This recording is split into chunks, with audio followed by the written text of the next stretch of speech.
Sir, వీలైనంత త్వరగా సేరాన్ని meet అవ్వడానికి ఏర్పాటు చేస్తే బాగుంటుంది. ఎవిడెన్స్ని కోర్టులో ప్రొడ్యూస్ చేయడానికి ముందు ఎలా మాట్లాడాలో నేను నేర్పించాలి.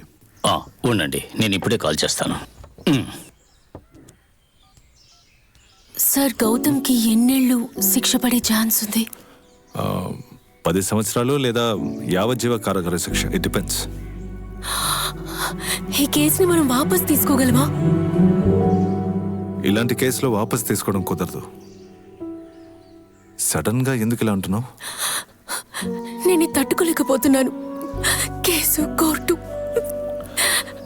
కానీ నీ ఐడెంటిటీ ఎలాగో బయటికి రాదుగా, మరేంటి?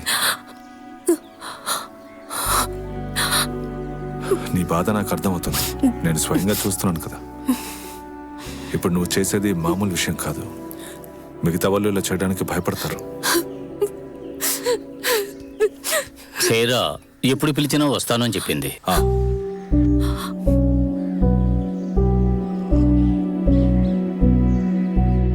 గౌతమ్, సేరా మనకి ఫేవరబుల్ గా చెప్పకపోతే కేసు మన చేజారిపోతుంది.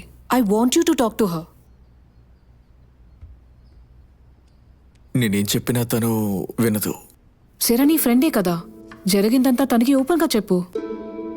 నీ ఫ్రెండ్ సేరాని కన్విన్స్ చేయాలని వాడివి మిగతా వారిని ఎలా కన్విన్స్ చేస్తా? అందులో మరో సమస్య ఉంది. ఏంటే ప్రాబ్లం? నా మొహం చూసి మాట్లాడు గౌతమ్. ముందా ప్రాబ్లం ఏంటో చెప్పు. అన్ని మీతో చెప్పి తీరాలా ఏంటి?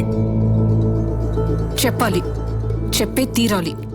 ఇప్పుడు నిన్ను కాపాడేది నేను మాత్రమే, మర్చిపోవద్దు.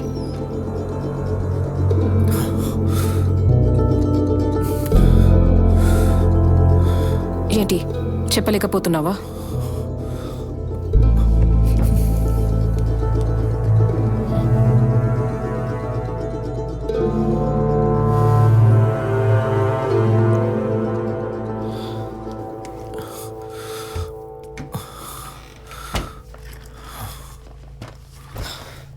ఇప్పుడు చెప్పు.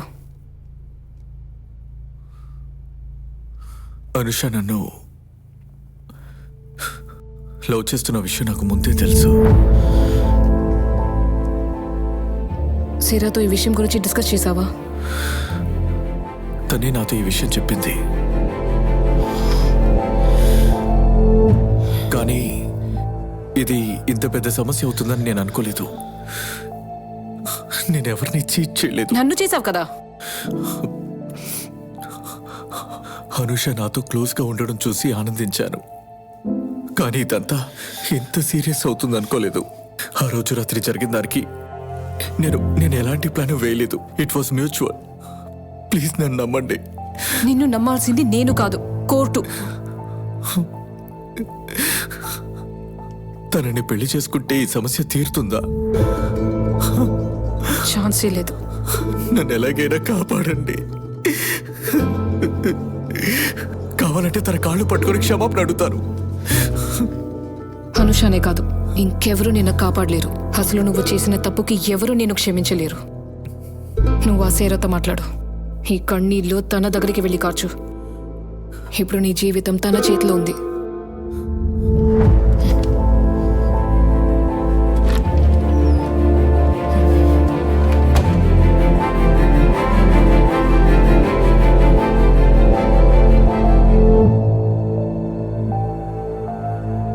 తను నన్ను ప్రేమిస్తున్న విషయం నాకు ముందే తెలుసు.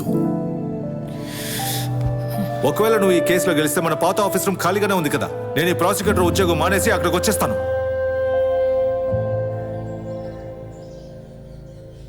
అనుష మానసికంగా ఎలా బాధపడిందని మీరే దగ్గరుండి చూశారు. అంతేకాదు, వాళ్ళిద్దరికీ మీరే కదా కామన్ ఫ్రెండ్. సో మీరు చెప్పే ప్రతి విషయాన్ని కోర్టు సీరియస్ గా తీసుకుంటుంది. కాబట్టి మన సైడ్ నుంచి ఎటువంటి తప్పు జరగకూడదు. ఆ రోజు హాస్టల్ నుంచి మీరు బయటికి వచ్చిన తర్వాత ఏం జరిగిందో వివరంగా చెప్తారా?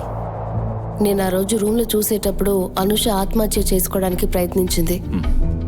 అది చూడగానే తన చేతిలో ఉన్న బ్లేడ్ ని లాగేశాను. తర్వాత చాలాసార్లు అడిగాకే తన అన్ని విషయాలు చెప్పడం మొదలెట్టింది. కాలేజ్ టైం నుంచే మీకు గౌతమ్ బాగా తెలుసు కదా. అప్పుడు మీకు గౌతమ్కి రిలేషన్షిప్ ఎలా ఉండేదో నేను కోర్టులో అడుగుతాను. యువర్ ఆనర్, ఈ కేసుకి ఈ ప్రశ్నకి సంబంధం లేదు. మీరు దీనికి అనుమతి ఇవ్వకండి.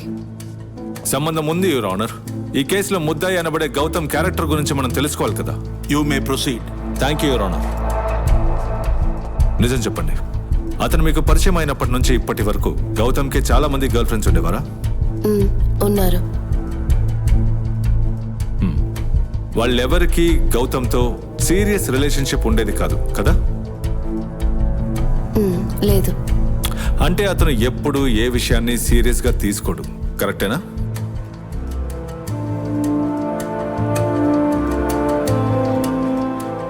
గౌతమ్కి ఇటువంటి కమిట్మెంట్ ఇష్యూస్ ఉన్నాయని మనం ప్రూవ్ చేయగలిగితే ఆ తర్వాత మనం అడగబోయే ప్రశ్న చాలా క్రూషియల్ గా ఉంటుంది. అనుష గౌతమ్నే ప్రేమించి తననే పెళ్లి చేసుకోవాలని ఆశపడ్డారు. ఆ విషయాన్ని మీరు నమ్ముతారా? నమ్ముతాను. కానీ ముద్దాయి గౌతమ్ అనుషాని ప్రేమిస్తున్నట్టు నాటకమాడి తనని పెళ్లి చేసుకుంటానని మాటిచ్చాడు కదా?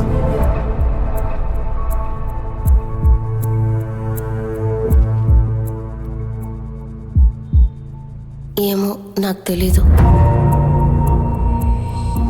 ప్రశ్న అర్థమైనట్లేదు, మళ్ళీ అడగనా? వద్దు, నాకు అర్థమైంది. దీనికి సమాధానం నాకు తెలీదు.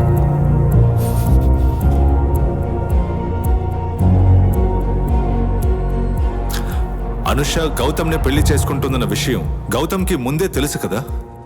నాకు తెలీదు. కానీ ఈ విషయాన్ని గౌతమ్కి చెప్పింది మీరే కదా? నేనెవరితో ఏం చెప్పలేదు. Your honour, witness has already answered the questions. Yes మీరు అడగాల్సినవి ఇంకేమైనా ఉన్నాయా? కోర్టులో అబద్ధం చెప్పమని ఎవరన్నారు? Prosecution do not cross your line.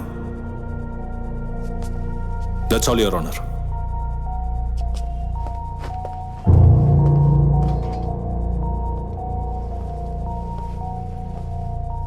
మీకు అనుషాకి ఉన్న రిలేషన్షిప్ ఏంటి? మేమిద్దరం హాస్టల్ రూమ్మేట్స్. అనుషాకి మొండితనం ఎక్కువ. Objection your honour. Your honour, నిందింపబడిన వాళ్ళ క్యారెక్టర్ని తెలుసుకోవడం ఎంత ముఖ్యమో అదే విధంగా విక్టిమ్ని తెలుసుకోవాలి. మీరు చెప్పండి. తను మొండిగానే ప్రవర్తిస్తుంది. అనుషాకి మీ హాస్టల్ వార్డెన్కి మధ్య ఏదో సమస్య ఉంది కదా? అదేంటో చెప్పగలరా? తను ఆఫీస్ నుంచి వచ్చేటప్పుడు హాస్టల్కి ఎప్పుడు లేట్గానే వచ్చేది. చెప్పిన మాట వినలేదని హాస్టల్ వార్డెన్ తన్ని వేరే హాస్టల్కి వెళ్ళమని చెప్పేశారు. ఆ తర్వాత ఆవిడ త్వరగా వచ్చేసారా? లేదు. దానికి వార్డెన్ ఏమీ చెప్పలేదా? ఈ హాస్టల్కి కమర్షియల్ లైసెన్స్ లేదు. తను ఆ విషయం గురించి కంప్లైంట్ చేస్తానని చెప్పగానే మేడం ఆ విషయం పట్టించుకోలేదు. దానికి అర్థం ఆవిడకున్న ముండి పట్టుదల వల్ల ఆవిడ ఏ లెవెల్కైనా వెళ్ళడానికి సిద్ధపడతారు, అవునా? Your honour. You proceed. Thank you your honour. Anusha ఆ రోజు ఆత్మహత్య ప్రయత్నం చేసినప్పుడు మీరెక్కడున్నారు? నేను పక్కన ఫ్రంట్ రూమ్లో ఉన్నాను. మీరు కరెక్ట్ టైంకి రాకపోయి ఉంటే జరగకూడనిది ఏదైనా జరుగుతుందని మీకు అనిపిస్తుందా? ఓ, అంటే మీరు టైంకి కాపాడారు. సరే, మీరు ఆ రూమ్లోకి ఎలా వెళ్లారు? తలుపు విరగ్గొట్టి వెళ్లారా? డోర్ లోపల లాక్ చేయలేదు. ఓ, అంటే రూమ్ కూడా లాక్ చేయకుండా ఆవిడ ఆత్మహత్య ప్రయత్నం చేశారు. ఓకే. రూమ్ లోపలికి వెళ్ళిన తర్వాత రక్తం బాగా వేస్ట్ అయి ఆవిడ క్రిటికల్గా ఉన్నారా? లేదు. బ్లేడ్ పట్టుకుని బెడ్ మీద కూర్చుంది. చేతికి ఏదైనా గాయమైందా? లేదు. అంటే ఇది ఒక ఆత్మహత్య ప్రయత్నం అని చెప్పలేం, ఎందుకంటే అంతకంటే ముందు మీరు అక్కడికి వెళ్ళిపోయారు కదా? యువర్ ఆనర్, చాలా డెస్పిరేషన్ తో ఉన్న టైంలో ఆత్మహత్య అనే నాటకాన్ని విక్టిమ్ ఆడటానికి 2 కారణాలు ఉన్నాయి. అవేంటో చెప్తాను. శారా అక్కడికి రాగానే బ్లేడ్ తో కూర్చున్న అనుషని చూసిన తర్వాత శారా గౌతమ్ దగ్గర అనుష గురించి స్ట్రాంగ్ గా రికమెండ్ చేస్తున్నది అన్నది ఒక కారణం. అది కాకపోతే శారా అక్కడికి వచ్చాక బ్లేడ్ తో కూర్చున్న అనుషని చూసిన తర్వాత దాన్ని గౌతమ్ ని వ్యతిరేకంగా యూజ్ చేసి స్ట్రాంగ్ ఒక ఎవిడెన్స్ క్రియేట్ చేయడానికి అబ్జెక్షన్ యువర్ ఆనర్. ఈ విషయాన్ని కన్సిడర్ చేయకుండా ఉండలేం, ఎందుకంటే విట్నెస్ చెప్పినట్టుగా విక్టిమ్ నార్మల్ గానే ముండివాడని తెలుస్తోంది. That's all your honour. Prosecution దగ్గర ఏదైనా సాక్ష్యం ఉందా? No. Prosecution witnesses are over. Defence counsel దగ్గర వేరే ఎవిడెన్స్ ఉందా? No your honour. Then 313 can be posted on October 23rd. ఈ కేసు తీర్పుని ఆ రోజు చెప్పడం జరుగుతుంది. Thank you your honour.